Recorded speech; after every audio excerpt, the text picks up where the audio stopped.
Hey everybody, I'm Tim Mackey. I'm with the Bible Project, and today's verse of the day is Ephesians chapter 2, verse 10, which reads, "For we are God's workmanship, created in Christ Jesus for good works, which God has prepared beforehand that we should walk in them."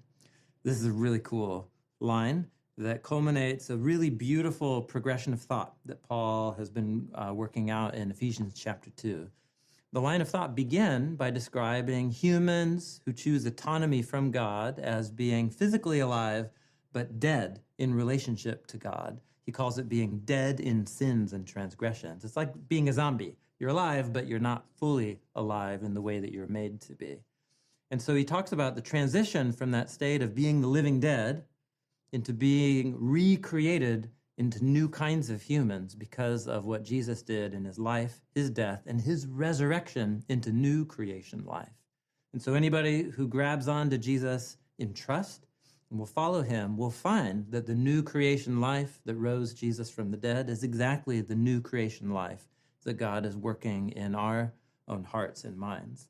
That's what Paul means when he says we've been created in Christ Jesus. And more than that, he says we are God's workmanship. This is really cool. The Greek word that Paul uses is the Greek word poema.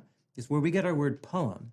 And so what he's describing is how humans that are being recreated in Jesus are like God's works of verbal artistry, like a poem. It's a piece of craftsmanship. But it's not just God's work, it's also our work, because he says we're God's workmanship created in Christ Jesus for good works.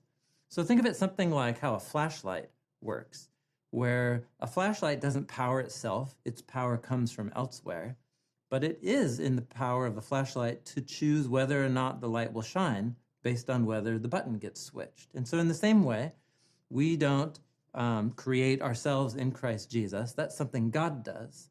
But we are in control of whether that new creation life will flow out towards others in good works. And that is our work to do. And so the new creation work is a work of partnership between God and his people. So let's go into our days and ask ourselves, what is the new creation work that God has given me to do that will be God's work of art in the world today?